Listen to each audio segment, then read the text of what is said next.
we're going to start with a very basic question, right? And so, what is an advertising agency? What How is about an that? advertising agency? There is no standard definition of what is an advertising agency. We just got a request. Somebody wanted us to print them a T-shirt. I was I like, was just thinking that same thing. Yeah, yeah, so we don't, we just don't, one yeah, T-shirt. yeah.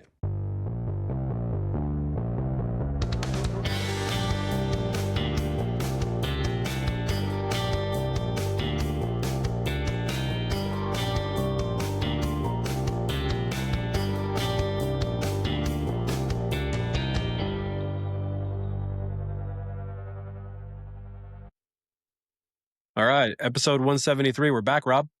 173. Yeah, we're back. Can you believe 173? I say this every 5 episodes. I think I say that. Like, can you believe we've done as many of it?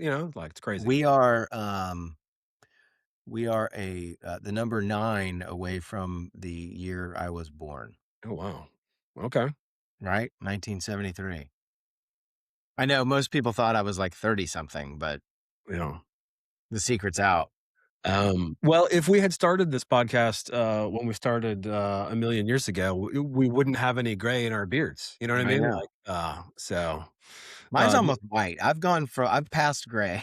I'm looking at it now. I'm like, mine's white now. I'm jealous. I mean, I still got like it's like a half and half. I mean, if it was all white, I feel like it would be badass. You're getting in there. You're getting into that silver fox territory. Well, You know? be careful Yeah. what you wish for, young buck. Yeah, well, it's falling out on top, so I got to do what I can do on, and it's growing everywhere else. I got, things like that. So, It so moves around. the joy of getting older. Well, anyway, episode 173. We got to start it off with our quick World Cup recap because that's what we keep doing. World Cup Talking about recap. World Cup, right? Yep. What's your thoughts? I'm gonna be sad, dude. I mean, we only have one game left for the final coming up, and I'm gonna be sad when it's all over with. So. Yeah, I think globally, I think everyone's going to be sad that it's all Yeah. up. Hangover. Except maybe England. They might be glad. They might be glad it's done. I can't believe what happened in that game, man. So, Yeah. to me, that's snatching a victory from the jaws of defeat. It's. Yeah, it's. I mean, that's soccer, though. The England Argentina game was yesterday, the semifinal. It was a great match. Yeah. And it's easy to post match. It's easy to Criticize, yeah. criticize and Yeah. blame the coach. And to his credit, he took responsibility and was like, Yeah. "Yep, we moved too soon. We shouldn't have put the 5 in the back, and we should have kept Yeah. going." Argentina's dangerous, man. Yeah. Yeah. They are dangerous, and Yeah, and they've done this time and time again. So it's like I don't want to say it's inevitable, but you can't park the bus with like 35 minutes left, 40 minutes left. Like it's and also too, like I think I saw a stat. I don't know if this is true or not because read it on the internet. It's got to be true. Like England had like only 12% possession from the time they scored their goal onward. Oh, the chart. Have you seen You're the not chart? going to win. Like the chart is crazy. Like Yeah. it's almost like they just gave the ball, handed the ball away. Well, Like we don't want Pickford just kept kicking the ball out of bounds. I mean, at least, I mean, I understand don't play through the midfield and try to play direct and this and that, but like you're just kicking it straight out of bounds time after time. Like to me, like you're not going to hold on for almost 40 minutes against Argentina. Like it's just not going to happen. You cannot cede that.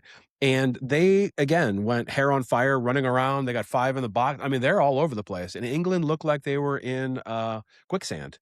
Just like walking around waiting for things to happen. I'm okay with defensive subs. I mean, I get it, but like the difference between that game versus the previous semifinal, right, where Spain won, right, or the previous, where Spain won, it's like it's the 93rd minute and Spain is still pressing, France. And France can't get out of their back end. Like they're not going to tie the game up or win the game if they can't even get out of their half.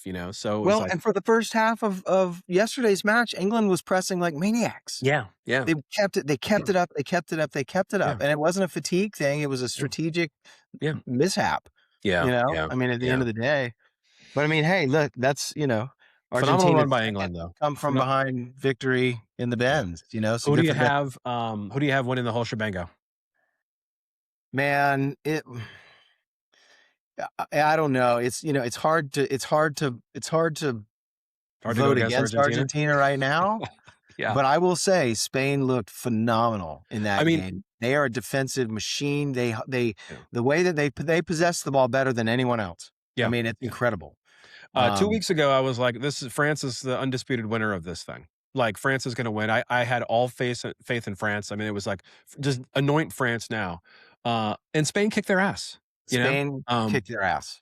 Yep. So, I mean, France didn't have any, like, real threat at all, you know what I mean? So, like, it's I mean, my opinion has changed dramatically, like, "Whoa, France knows how to play Yeah. international tournaments," you know? And it's not freewheeling, and it's not at times, it's not fun to watch, you know? To your point, it is possession-based, Right. soccer, but, like, no one scores on them. No one. Like, I mean, you know, you're not gonna lose if you don't give up goals, right? I mean, it's the old defense wins championship, you know, like, so for me, it's hard to this is gonna I hope it's a good game. I really hope it's a great game, but, man, it's hard to go against Spain after what they've done these last few games, Well, you know? it's kind of poetic that you have the most incredible defensive team on the planet and the most incredible offensive team on the planet. Yeah. So you've got those two Yeah. things just in a clash. Yeah, yeah. In the It'll be worst good. stadium in the United that the World Cup had to offer, pretty Mhm. much. It's gonna How do you feel about, the rumblings now that, Infantino said they're like, "Hey, we're looking at expanding the field even more." Um, How do you feel about that? well, it's tough because on the one hand, selfishly, I'm like, there were so many games this World Cup Yeah. that it was like, I mean, I loved it. It was great. Well, It was this like, was the first expanded field. I mean, yeah, there are correct. more, right? Yeah. So we had an Right. extra we had the round of 32, which traditionally Correct. we don't have that knockout round. So Correct. So, but you had so many matches. It was just awesome. I mean, it yeah, was awesome. So it's yeah, hard to, argue against, we get to watch more matches. That's kind of exciting. yeah, yeah. Well, Um, and especially because a lot of these underdog teams that no one's ever heard of performed really well. Look what Like, Cape Verde yeah, did. the Cape Verdes of the world and things I people mean, played well. Like, so it's hard to make the argument like, oh, they didn't deserve to be there. You know, yeah. that type of thing, right? Because I mean, there were some Dude, teams that like, They played Spain better than anyone in the whole tournament. yeah, yeah, 0-0. I mean, Yeah, but yeah, yeah, I mean, I'm not going to argue like it ruins the sanctity of the tournament if you add more team. yeah, I don't think it does. So I'm going to say yeah. I'm pro. Okay, okay. I'm gonna say no. I'll take the contrarian opinion. I think this is good. I like the round of 32 because I think there is a threshold. There to me watching this, I mean, God, we all watch so much soccer. It's unbelievable. Yeah. But you watch so much of it in such a condensed fashion, you really do go, okay, here are the top 10 teams in the world. And Yeah. then here's everybody else. You know Yeah. what I mean? Like, you know, and you really start to see the stylistic plays of how African teams play versus CONMEBOL teams play you know, like, it's very, very interesting, you know? But you get to that round of 32, and to me, all those teams that should have won in the round of 32 absolutely won. Like, they Yeah. all made it through the way they, you know, so I like this mix, you know, I'd say, let's roll with this for a year, you know, a World Cup or 2, you know, and then see where it Well, goes. But I don't know. So, I might have a different answer if it was next year. yeah, yeah, yeah, yeah. Like, okay, we're going to do this next year where we do the tournament every year and it's Yeah, just good keeps point, expanding, good point. expanding. I mean, we got 4 years, which Well, means we have the Women's World Cup next year. we got Women's World Cup We next do year. have World Cup next year, yeah. But I'm Obviously talking not about the men's yeah, tournament. yeah. Like, and they're not going to expand it for the Women's World Cup, are they? No, no. No. So for the Men's World Cup, we wouldn't have that expansion for another 4 years. Yeah. And soccer is like, I know. yeah. It's out of So control. who knows? Well, did you finally see? Because I've been killing MLS, and I don't even know if I've been killing them on this podcast. I don't know if I even mentioned it or not, you know, but I have been killing MLS on, you have the greatest experience ever domestically, and there has been absolutely no advertising, no marketing, no nothing from our domestic league, right? Yeah. And then I don't know if you've seen it or not, but they have finally rolled out their campaign at the end. It was this for these past games. Have you seen any of this? No, I really haven't. It basically is, thanks world, you know, we'll take it from here, right? And Yeah. kind of re-announcing MLS to people, and then a bunch of like incentive offers to go to games for free, things like that, right? Yeah. So, I, I was less than impressed. I'm not gonna, I'm not Well, gonna lie. Yeah, I think we all know there's that looming like, wow, we just watched the greatest soccer on the planet, and yeah, uh-oh, yeah, yeah, this is about to be a downgrade, especially if you consider how poor Atlanta United has played this season. yeah, Then it's even worse. You're like, yeah, wow, we're at the yeah. bottom of the Um, bottom. And no one would accuse MLS of being a top flight global league, no. on any stretch. That's not to me, and it's not fun, you know? And MLS's kind of unofficial strategy, 'cause I don't really know, but has always seemed to be, come to a game, you'll have fun, and then that's what makes you a fan, right? Yeah. Almost kinda like the hockey thing, you know, like, we have terrible TV distribution, we have but, like, once you get there, you'll Yeah. get it, it's Yeah. fun, drums are playing, you know, it's a vibe, it's an exciting experience, you know? Win, lose, or draw, right? But I was less than impressed with the, "All right, thanks, world, we'll kinda take it from here," and then, like, "Ooh," you know? And then to your point, like, "Oh, well, our teams aren't that good." Great. Yeah. But I will say, I think MLS, you know, did pretty well in terms of, like, goal scorers, you know, in the Yeah. World Cup. We Now we represented. it We helps that represented. Messi scored a bunch of those goals. Let's That's not, right. you know, deny that, but, um, you know, yeah, it's interesting, and actually, we have a game, before the World Cup final. We have a game, later this week, actually, so Who do we play Atlanta Nashville? plays Nashville, Is it so and it's gonna be Nashville? on Fox. It's gonna be on Big Boy Fox, like, Oh, wow. yeah, distributed, yeah, so Alright. Well, we'll look hopefully a forward good to that. showing, so, I'm telling you, the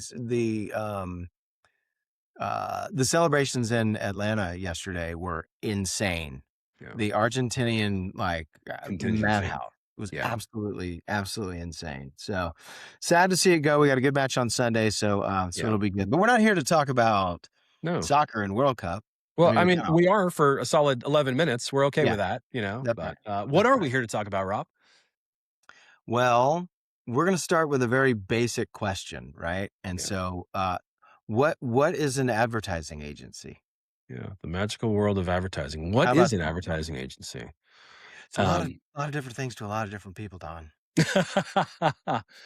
uh, I think, you know, to that funny little quippet though, like, um there is no standard definition of what is an advertising agency. And I think that might be part of the confusion on the other side of the fence, right? I think it is kind of a term that clients or marketing people or entrepreneurs use, right? Thinking like, oh, I need something, Right. and using like advertising agency as a catch all, right? For things that may or may not actually be advertising, right? Yeah. Yeah. So, judging by some of the requests we get, people clearly don't know what advertising agencies do, you know, at least over the years. I mean, we just got a request. Somebody wanted us to print them a T-shirt. I was like, I all was right, just thinking that same thing. Yeah. yeah, Somebody we just don't, one, just just, one yeah, t-shirt. yeah, Just yeah. one We t-shirt. don't, I mean, hey, I'm glad you found us. It's amazing. Yeah. We don't print T-shirts, you know, We so, don't print t-shirts. but I think part of that too is part of the reason why I say what I said in terms of maybe there is shopper confusion on that side of the fence, right? Is that we potentially created that sharper confusion on our side by splintering tactics as the last 50 or 60 years have grown, right? And how Yeah. technology has changed. I mean, it used to be very cut and dry. I mean, you watch Mad Men and like, this is what advertising is, you know? Right. I make Right. a product, I have this thingamajiggy, and I need to get it out in the world. And we got radio, we got newspapers, we got TV, we're out, you know, like billboards and things like that, right? But you had an agency and your agency did everything for you, right? Yeah. Um, Yeah. when do you think that kind of vibe, I have my thought, but like, when do you think that splintering or that fragmentation started to occur of like defining what advertising really is and what it isn't, you know? I think that it's all, I mean, it's always evolved. It's always evolving. It's always evolved. I Yeah, mean, some decades faster than others as technology curve goes like sure. that. But I also think I said it sarcastically earlier, but it is different things to different people. And what I mean Yeah, by that is, you've got when you have let's pick on startups, right? Or smaller companies that come to you. Well, they don't have an internal marketing department yeah, necessarily. So maybe there's a marketing person or somebody who has at least been given the task of doing yeah, marketing, whether or not yeah. they're a trained marketer or not. Yeah, or they're Uh, the dreaded sales and marketing, right? They're Dreaded trying sales to and trying to marketing, do right? both, so, And so in that instance, we have to be flexible and we've always said, hey, we're not your in-house marketing department. We're not your in-house marketing department. But sometimes we have to be the in-house marketing yeah, department, right? When there's smaller companies and opportunities like that, it used to be, to your point, very cut and dry. Nope, I got this thing. I need you to come up with a cool campaign for this. yeah, Well, now there's a lot more. strategy involved, I think, and I think agencies are relied upon to deliver more of that marketing insight and Mhm. strategic insight, to what they're doing, right? Yeah. I don't think it's as clearly defined by marketing departments, and I'm speaking primarily about, smaller shops, smaller companies, Sure. but we're expected to know marketing and understand it and even help craft marketing plans and then to pick up the ball sooner basically, right? Yeah. And then take it across the line and execute the campaign against that. So I think the roles and responsibilities have actually grown over the years. Yeah. Um, and that can be a good thing or it can be a bad thing too. Obviously you've got your larger companies it's probably more traditional in terms of our roles and responsibilities than it you know than it was, but, like, they're still, "Okay, clearly defined, here's what we're doing." Yeah. But I do think that I think media has obviously played a much more important and challenging role, right?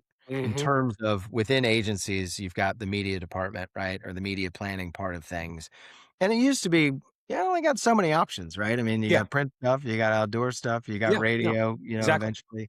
Now it's a whole different ball game. And I Yeah. think with the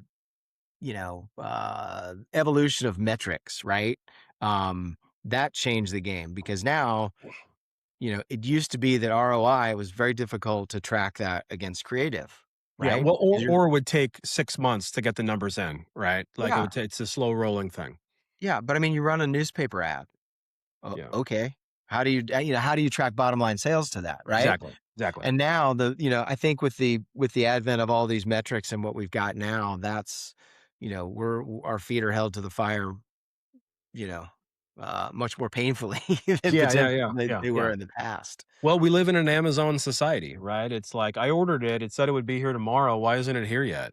Right. Like, I mean, everybody wants it, boom, boom, boom, so yeah, it's interesting. It's interesting. I think from my perspective, like, if you take kind of graphic design out of the mix, because like if this was the 1950s and you're working with Kellogg's, for example, right? Your agency is going to do your box design and your media placement, and everybody buy more cornflakes or whatever the case may be, right? But then you had specialty services of like, oh, well, the design firms are now starting to do things, right? And then those design firms went into like environmental and furniture and other things. So if you kind of remove graphic design, I agree with you. I think the advent of technology and the splintering off, I mean, we lived through the like, oh, all of a sudden there were all these digital specific agencies, right? And it was, oh, Right. you don't want the large agencies working on your digital stuff. Those guys are dinosaurs. They don't know what they're Right. doing, you know? And to your point, it's like that was coupled with media, it was coupled with, what's happening with the internet and getting the reach out and, all these new emerging sort of technology scenarios, right? Um, which I found rather interesting. And then it just kind of kept splintering from there, which I Yeah. find interesting. So now you've got like, your trade show for all we do are trade shows. That's all we do. You know, Right. all we do is search. That's all we, like everything just keeps fragmenting out, right? Or specialties, or I'm an agency that only works in one specific industry. All we do is Yeah. healthcare, right? Right. All we do is package goods. All right? So it does create confusion, I think, for as you're saying, those entrepreneurs or that onesie twosie that they know they need help, but they don't exactly know where to go to, you know what I mean? Or Yeah. what to do and things like that, who to call. And advertising agency is kind of that catch-all term, right? When they don't know what else to search for, right? So, I think also, and you and I certainly remember this because it was right at the time that we started up the shop, but when the economy fell off a cliff in it's a good time to start an 2008, advertising agency. 2009, right? Yeah. What happened then was, obviously the ad budgets are the first thing to go, right? Mhm. And we lived through that, to our credit. And what that did was, you know, to your point about fragmenting everything, because ad budgets were the first thing to go. I mean, agencies collapsed, Yeah. layoffs were abundant, everybody Yeah. just was out. And so you Yeah. then had all of these, oftentimes senior level agency folks, Yeah. be it media, be it strategy, be it creative, whatever, um, piecing together these smaller shops. So Yeah, you it's a had the really good rise, point. you had the rise of the small shop. And it was not only the rise of the small, so it was, oh, okay, now all of a sudden I can get, what used to be big agency senior level talent in a small shop Yeah, for a little bit less money. I have better access now yeah, to good creative. And and not only that, so you had all those shops pop up, and some of those made it and did great, and some of them haven't. It's been kind of a mix, yeah, but that still very much exists, that landscape of the small independent shops. And also, too, I think what happened then was maybe it was a little later, but you had agencies start to go, "Hey, no, we're gonna build a team around what you need. So yeah, we're not gonna give you the whole sandbox if you don't need it. yeah, If you only need media and copywriting or what, like yeah, you're only gonna get that. You're only gonna pay for that. You're not gonna." So I yeah, think that this idea of building teams around clients' specific needs was kind of an evolving trend, and that continues to be, right, and continues to evolve, I think. yeah, yeah. Um, Yeah, that all excellent points. All excellent points. I do remember the thinning of the herd in a couple of recessions we went, because like client will get or agency will get a new client, and they staff up that client specific needs, yeah, right? And then they're gone, and then all those and all you're those all people yep. go back out. We've never really taken that approach in terms of well, if a client comes and goes, do we need to No, that's no way to live. I know, I know. It's No way to live. but we live that I think because we lived through that way, I mean, we Yeah, realized that's no way to live, if that that's makes not any the way to do it. Yeah, Yep. yeah. So there isn't one good specific answer, I guess. What is an advertising agency? Is it what do you want it to be? Or I think it is client centric, and it's what do you Yeah. need from your agency? That's the Yeah. question to ask, and then go to that agency and say, Yeah. "Hey, I only need this, this, this, this. I don't need this, this, this," Yeah. and see if they can accommodate that, Yeah, right? and then I think the great relationships and the stellar work that comes out are those ones that are true partnerships and are not vendor based, right? That's right. Um, Even though you build that custom team or use that custom solutions for those people, right? They only need these skill sets. They don't need the rest of the stuff or tactics or whatever that, right? When you get a good partnership, that's when the great stuff happens. Right. Versus just hey, I need a t-shirt. I need one t-shirt One t-shirt. printed by tomorrow. That'll So be $20,000 yeah, yeah, yeah. if you want Maybe your that's what we should have sent them. You know what I mean? Just to I see what know, the real right? no, no, no. So, All um, right. Well, all right, all good interesting. discussion. I think we've answered the question. Hopefully Yeah, we've answered the question. yeah, clear Um, as mud, right? Don, tell us where the people can find us because The that's the people most can find important us part. when they're searching for advertising agencies. Mm, They can find us online at Mock the Agency and at all the socials, that's whatever it right. is / Mock the Agency. All right. Very good. Well, we will see everybody next time for episode Yeah, 174. It's going to be 174. amazing. All right, thanks everybody. Thanks, everybody.